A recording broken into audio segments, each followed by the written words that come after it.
일수입니다.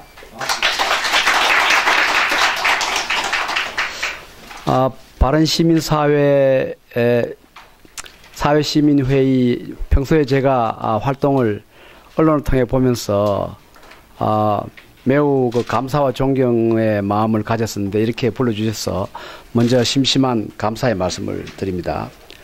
제가 오늘 한 30분간, 한 25분간 말씀드릴 내용은 한미 원자력 협정의 개정의 현안, 이것을 우리가 짧은 남은 시간 동안에 어떻게 반전을 시킬 수 있을 것인가 하는 것 방향으로 먼저 이 문제의 디멘션과 그 문제가 발단된 그 과정, 그리고 이것을 치유하기 위한 방안, 이러한 순서로 말씀을 드리도록 하겠습니다. 잘 아시다시피 그 원자력은 이 1945년에 원자탄의 얼굴로 시작이 되었습니다. 히로시마, 나가사키, 히로시마에는 고농축 우라늄으로 16킬로톤, 약 한 9만 명의 인명을 살상을 했고, 또 나가사키에는 플루토늄 원폭이 또 한 13킬로톤으로 엄청난 인명을 살상을 했는데, 나중에 돌아가신 분까지 하면 20만 명의 인명이 살상이 되었습니다. 이 중에 한국인이 여기 거주하고 있던 분이 많았는데 20%가, 즉 4만 명은 한국인이었습니다.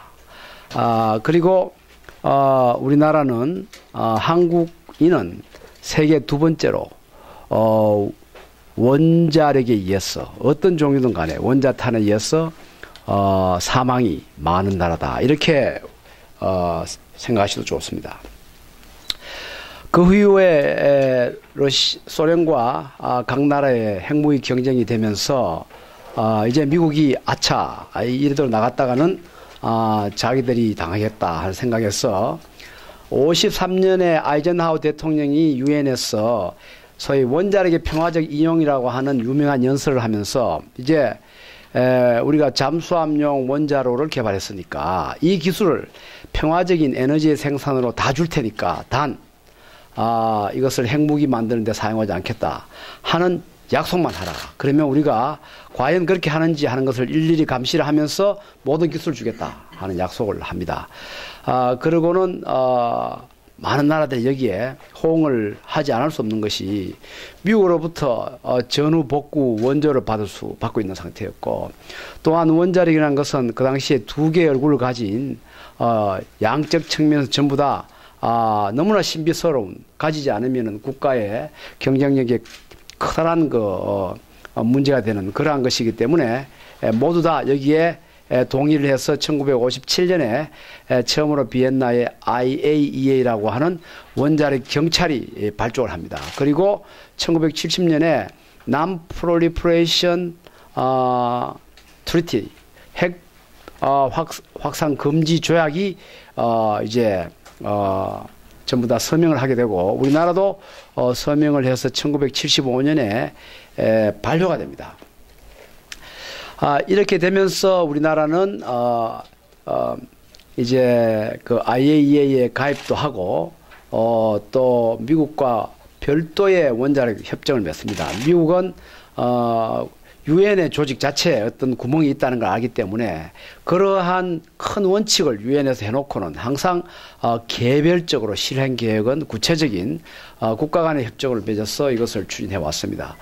이것이 한미 원자력 협정이 56년 2월에 조인이 되면서 적극적으로 미국이 우리나라의 인재들을 미국 내에서 원자력 교육을 시키고, 동시에 당시에 디트로이트 전력회사 사장인 시슬러 씨가 한국에 오면서 우라늄을 갖고 와서 이웃들한테 주면서 이 우라늄이, 이 한 덩어리가 석탄 100만 개의 에너지를 낼 수 있으니까, 하지만 이것은 두뇌가 있어야 되니까 사람부터 키워라. 이것은 두뇌에서 짜내는 기름입니다 하고 이제 설명을 해줍니다.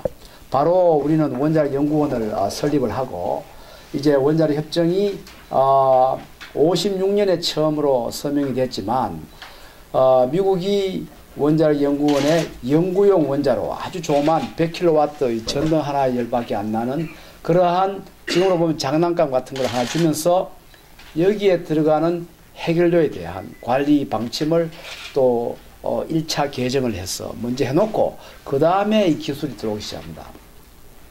비록 미국이 우리처럼 약한 나라한테 모든 조치를 하면서도 이 한 스텝 한 스텝 철저한 이 법적인 이 단계를 밟아왔습니다.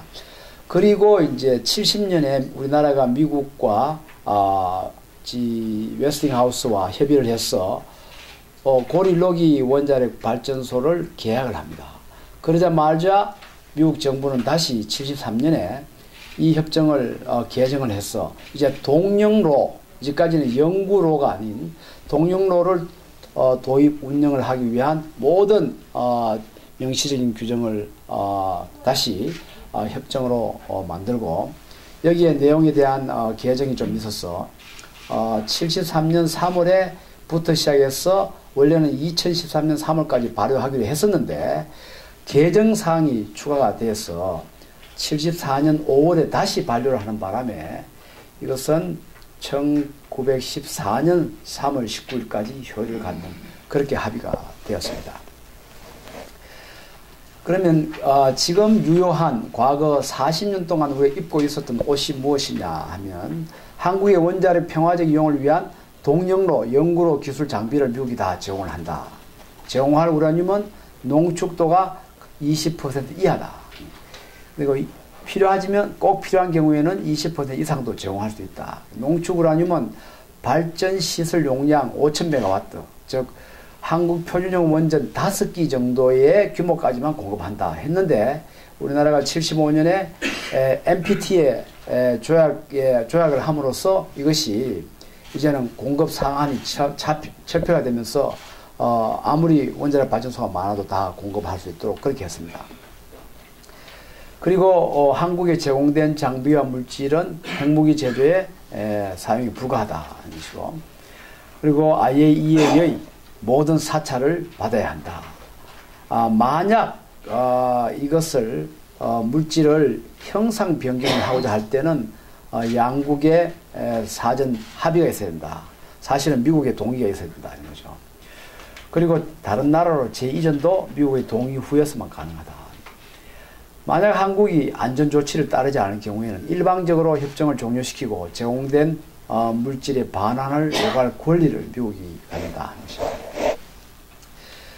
자, 그 이후에 우리나라는 여러 대통령들이 이렇게 국가의 재건에 노력을 하면서 원자력이 전력 생산에 그리고 여기에서 기술이 다른 산업에 이 동력을 주는데 굉장히 큰 역할이다 하는데 한 번도 의심을 하지 않았습니다. 다만 노무현 대통령이 취임 후에 초기에 환경단체 운동 때문에 좀 반대를 했다가 마지막에는 다시 원자력으로 되돌아온 그러한 역사를 우리가 뒤돌아볼 수 있습니다. 이렇게 함으로써 우리나라는 모든 프라이오리티를 전력의 생산에 두었습니다. 우리나라가 여러 가지 원자로를 검토를 했는데 지금 PWR이라고 하는 소위 우리나라 모든 발전소가 이 PWR입니다만은 프랑스나 일본이나 영국은 이것이 아니었습니다. 여러 가지를 했습니다. 그 이유는 원자탄을 만들려는 전부 다 마음이 익숙기 때문입니다. 하지만 PWR은 원자탄 만들기가 제일 어려운 거다. 이죠.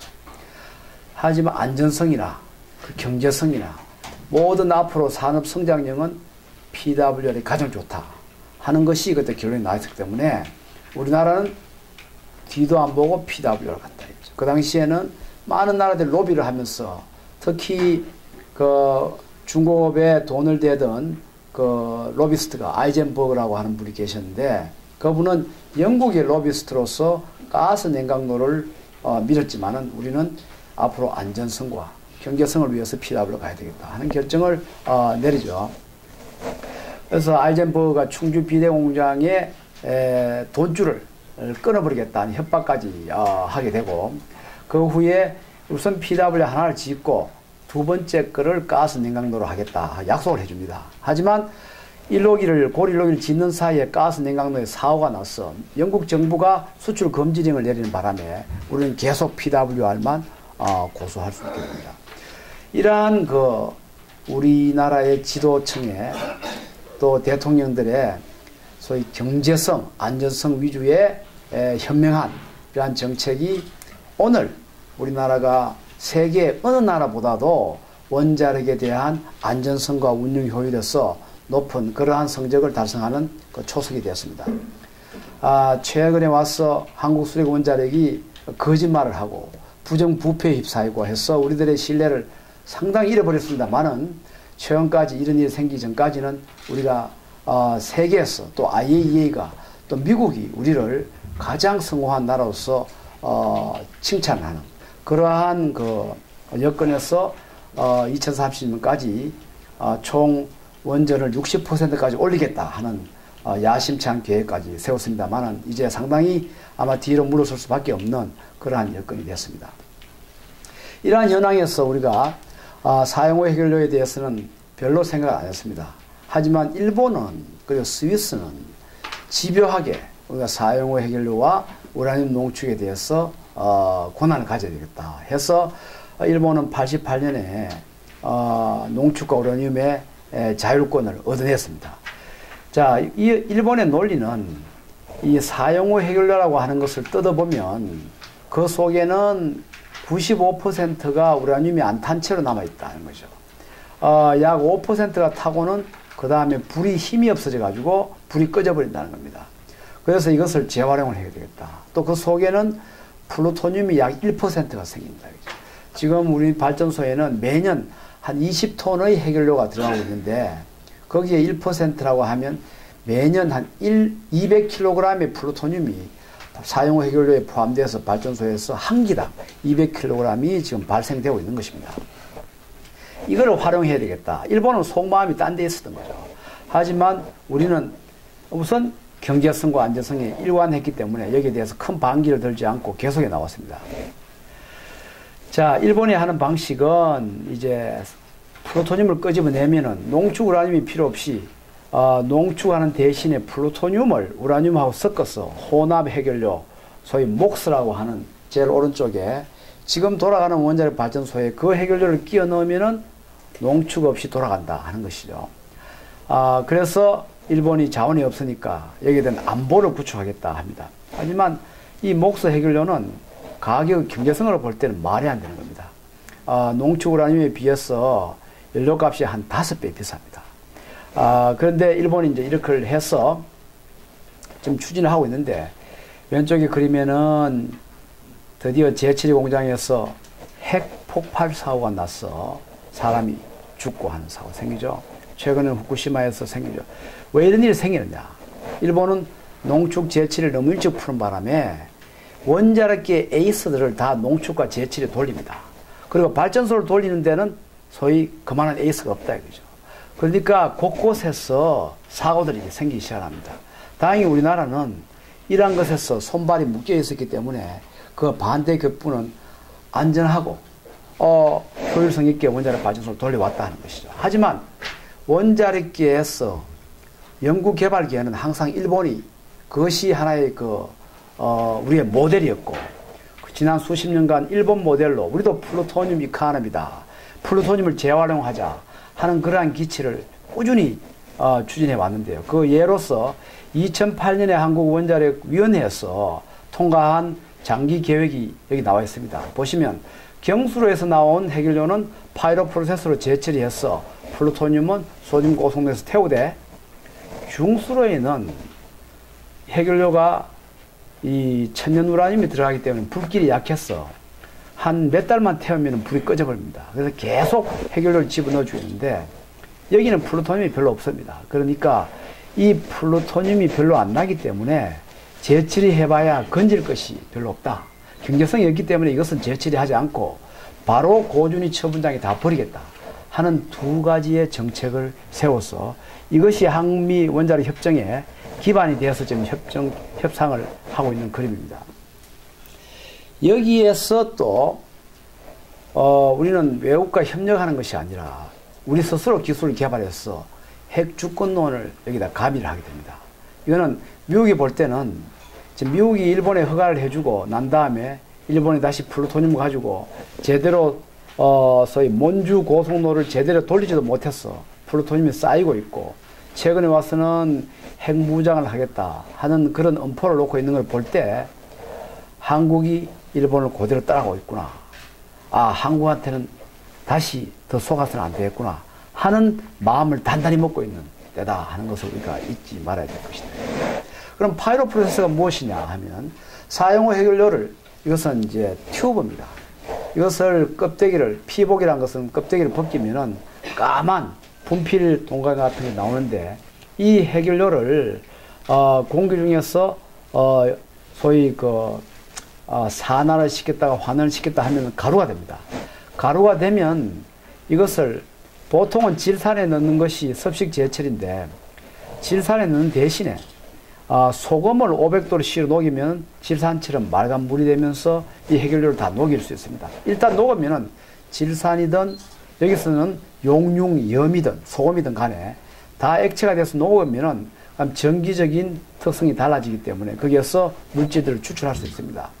자, 이 파이로 프로세스에서 우리나라는 계속 이것이 소위 핵화성 저항성이 있다. 플루토늄을 순수하게 추출할 수 없다 하는 주장을 합니다만은 그 사실 자체에 하자가 있는 것입니다. 파이로 프로세스도 순수한 플루토늄을 추출할 수가 있다는 거죠. 그런데 왜 할 수 없느냐 하면은 여기에서 알곤 내셔널 랩이 개발한 아주 그 중에 하나의 어떠한 장치를 넣으면은 어렵다 하는 것이지.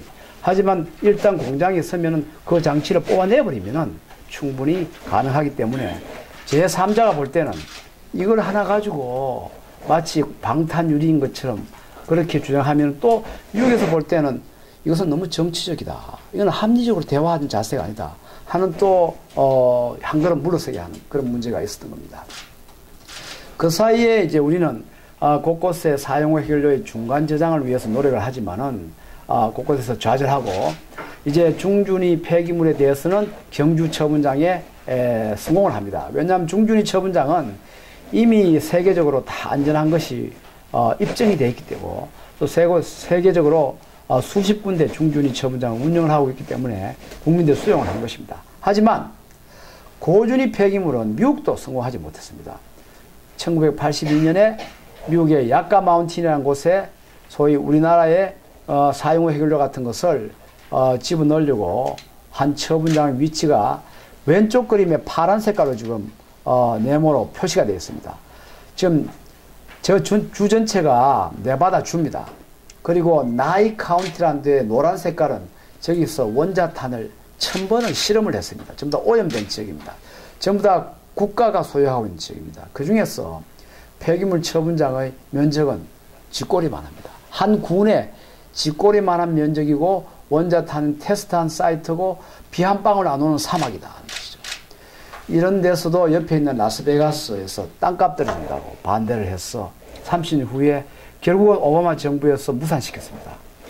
그런데 우리나라는 어떤 형편이냐. 똑같은 양의 해결료, 즉 2100년 말까지 우리나라에서는 10만 톤이 생기는데 그 10만 톤을 다 저장할 수 있는 양이 우리나라 지도에 파란색으로 보입니다. 이것만 하더라도 군이 2개, 3개가 합의해야 되고 가는 경로상에 많은 또 군이 또 합의를 해야 되고 하는 그러한 복잡한 문제가 있다 이거죠. 따라서 우리는 국민 공론화를 해서 많은 전국 국민들이 다 동의하는 방향으로 해야 되겠다 하는 결정을 내렸습니다. 그런데 한미 원자력 협정에서는 이러한 사실들을 하나도 반영을 하지 않고 순전히 일본의 플루토늄 이카나미라고 하는 그런 일본 마드를 따라서 핵주권론이라고 하는 기술 개발, 제철의 기술들을 우리가 확립을 하겠다 하는데 일편단심으로 지금 그것을 밀어붙이니까 미국하고 협상이 마지막까지 대화가 안 되고 있다는 거죠. 이렇게 안 될 것이다 하는 것을 저희가 무수히 경고를 했습니다. 하지만 일단 우리나라는 컨트롤 타워에서 너무 기술적인 문제를 신경을 안 쓰고 있고 이것은 이미 이 역할 분담이 과학기술부로 되어 있기 때문에 과학기술부가 알아서 하시오. 딴 데는 신경 쓰지 마시오. 하고 이렇게 흘러온 것이 지금까지 현실입니다. 시간이 많이 됐는데요. 자, 그러면 앞으로 어떻게 될 것이냐, 대책이 무엇이냐 하면 이 그림이 복잡합니다만 Y축이 소위 미국이 블루리본 패널이 그린 핵 확산에 대한 저항의 능력입니다. X축은 시간인데 재처리를 하면은 이제 핵 확산에 대한 사용과 연료는 방사능이 세기 때문에 사람이 함부로 해체해서 플루토늄을 끄집어내지 못합니다. 사람이 달려들었다가 잘 죽어버립니다. 그런데 이것을 재처리를 하고 나면은 이 플루토늄은 방사능이 거의 안 나옵니다. 순수한 플루토늄 나오면 이것은 원자탄으로 만들기가 매우 쉽다. 이제 저기가 어떻게 할 것이냐 하는 문제인데, 일단 재처리를 해서 고성로에 들어가는 핵유를 만들고 나면 고성로에 들어가 다시 방사화가 되니까 그때부터는 또 더 안전해지는 겁니다. 그럼 이 부분을 어떻게 할 것이냐. 이 재처리를 우리나라 혼자 살 게 아니라 미국하고 같이 하면 되는 겁니다. 소위 다국 공동체로 가면 되는 겁니다. 그걸 제안한다면 미국이 반대할 리가 없습니다. 왜냐하면 미국이 부시 대통령부터 다국 공동체제를 하자 하고 손을 내밀었기 때문입니다. 그리고 최근에 이란이 우라늄 농축을 하면서 문제를 일으키니까 미국이 지금 유엔 안전보장이사회 상임국 5개국과 같이 날아가서 이 이란의 우라늄 농축 공장을 국제 공동으로 하자, 이렇게 지금 제안을 하고 있습니다. 이란 이야기를 핵 주권론 때문에 지금 못하고 있는 겁니다. 이것이 또 하나의 문제다 하는 것이죠. 이것이 소위 오바마 대통령과 엘바라다이 IAEA 전 사무총장이 다 이구동성으로 다국 공동체제로 가자 하는 이야기입니다. 이런 이야기가 우리나라에서 못 나오고 있다 하는 것이죠. 또 한 가지는 아까 보듯이 두 가지 방법으로, 한 가지는 플루토늄이 적다고 그냥 땅에 묻게 하는 거지 않습니까?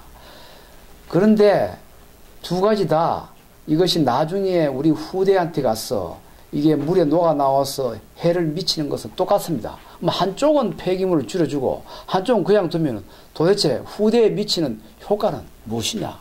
이제 그것이 이제 우리가 퀘션이 되는 것입니다.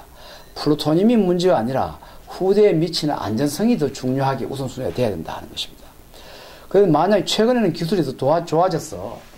지금 바로 땅에 묻으면은 이게 방사능이 안전한 수준으로 떨어지는데 약 30만 년이 필요하고, 원자력 연구소에서 하는 식으로 이제 재활용을 하면 약 만 년 후에 떨어지는데, 최근에 더 좋은 기술이 나와가지고 이것을 개발하면 수백 년 내에 떨어지는 기술이 있습니다.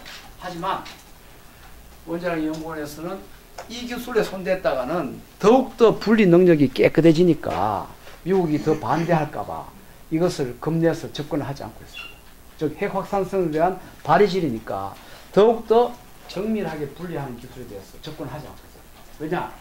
플루토늄에 대해서 일단 순수한 플루토늄을 추출할 수 있는 그러한 기능이 기술이 더 좋아지면서 더 좋아지게 됩니다.